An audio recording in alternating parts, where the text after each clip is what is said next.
బులెటిన్లో మరో breaking news చూస్తున్నాం. నటుడు రాజ్ తరుణ్ తెలంగాణ హైకోర్టును ఆశ్రయించారు. నార్సింగి పోలీసులు తనపై నమోదు చేసిన కేసులో ముందస్తు బెయిల్ను మంజూరు చేయాలని కోరుతూ హైకోర్టులో పిటిషన్ను దాఖలు చేశారు రాజ్ తరుణ్. అయితే ఆయన పిటిషన్పై న్యాయస్థానం విచారణను జరిపింది. పోలీసుల నుంచి ఆదేశాలు తీసుకోవాలని పబ్లిక్ ప్రాసిక్యూటర్ని హైకోర్టు ఆదేశించింది. తదుపరి విచారణ ఇవాళకి వాయిదా వేసింది.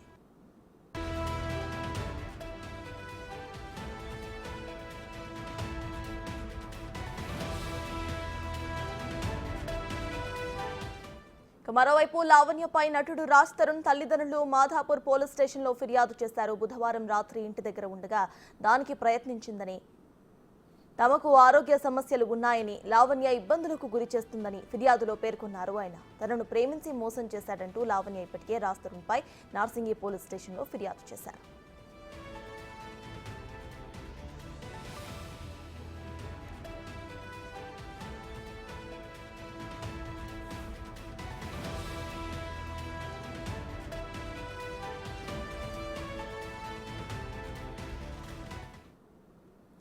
ఇదే అంశంపై పూర్తి డీటెయిల్స్ ను మా ప్రతినిధి రానా మాధాపూర్ పోలీస్ స్టేషన్ నుండి లైవ్ లో అందించడానికి సిద్ధంగా ఉన్నారు. రానా, చెప్పండి, ప్రెసెంట్ అక్కడ అప్డేట్స్ ఏంటి? ఆయన బెయిల్ పిటిషన్ దాఖలు చేసినట్టు తెలుస్తోంది. సో అసలు రాజ్ తరుణ్ వర్గీయులు ఇక ఇటు లావణ్య సపోర్టర్స్ అసలు ఏమంటున్నారు, పోలీసులు ఏమంటున్నారు? దాదాపు నెల రోజుల నుంచి కూడా ఈ యొక్క ఎపిసోడ్ నడుస్తూనే ఉంది.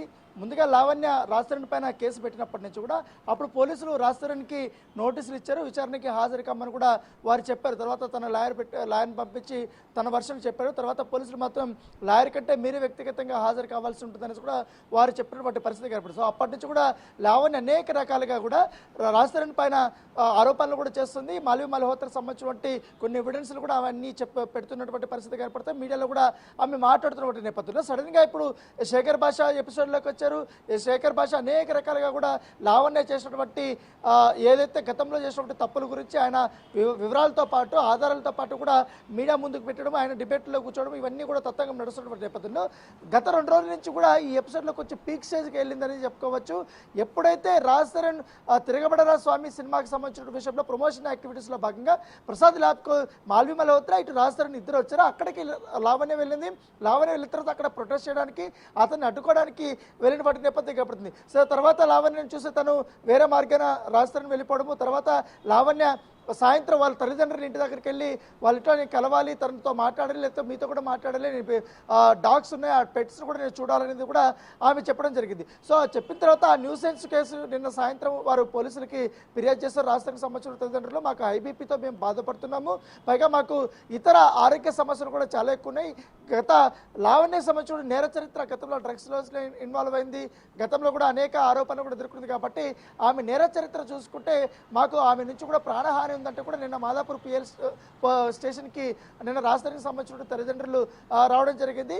రాజ్ తరుణ్ తల్లిదండ్రులతో పాటు రాజ్ తరుణ్కి సంబంధించినటువంటి లాయర్ కూడా నిన్న వచ్చారు. లాయర్ అయితే నిన్న మీడియాతో మాట్లాడినప్పుడు కొన్ని అంశాలను ఆయన తెరపైకి తీసుకొచ్చారు. ఎందుకంటే లావణ్య ఎప్పుడు మీడియాకి కొన్ని ఆధారాలు మాత్రమే చూపిస్తుంది, కానీ అసలైన ఆధారాలు తన దగ్గర ఏమున్నాయి ఇప్పటి వరకు ఇటు పోలీసుల వద్ద కానీ ఇటు ఎక్కడ కూడా ఎవరికి కూడా చూపెట్టడం లేదు. ఆమె హైడ్ చేస్తుంది. కానీ ఆమెకు సంబంధించినటువంటి అన్ని ఆధారాలు మా దగ్గర ఉన్నాయి, మేము కోర్టులోనే తెలుసుకుంటాం, కావాలంటే ఇక్కడ బయటకు వచ్చేందుకు ఇట్లా రాద్యతం జరుగుతుందనేసి కూడా ఆయన చెప్పడం నేపథ్యం. ఈ ఎపిసోడ్ ఒకవైపు జరుగుతున్న నేపథ్యంలో నిన్న ఎవరికి తెలియకుండా నిన్న హైకోర్టులో ఇదే లాయరు ఒక పిటిషన్ వేశారు రాజ్ తరుణ్కి సంబంధించిన విషయంలో.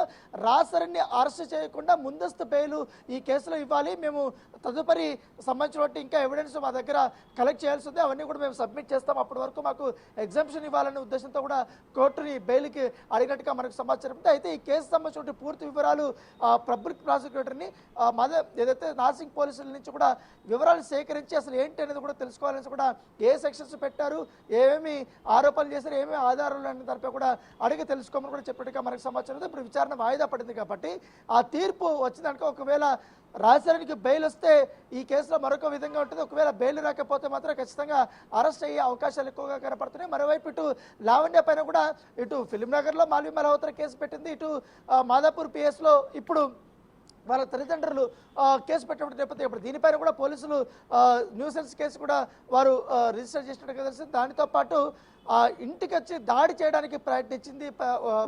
అంటే వృద్ధుల పైన అనేది కూడా ఆమె పైన అభియోగాలు, పైగా అబ్యూజివ్ లాంగ్వేజ్ వాడింది అనేసి కూడా ఆమె పైన అభియోగాలు పెట్టారు. కాబట్టి ఈ కేసు ఎటువైపు వెళ్తుందని కూడా చాలా ఆసక్తికరంగా ఉంది. దాంతోపాటు నిన్న లావణ్య ఇటు శేఖర్ భాషని చెప్పుతో కూడా కొట్టింది. సో ఆ ఎపిసోడ్ ఇంకొక హైలైట్ అయినప్పుడు నేపథ్యం. సో రోజుకు ఒక ట్విస్ట్, టర్న్ మీద టర్న్లు తీసుకుంటుంది. కాబట్టి ఇది ఎటువైపు దారి తీస్తుందని కూడా అందరూ ఆసక్తిగా ఎదురు చూస్తున్నారు.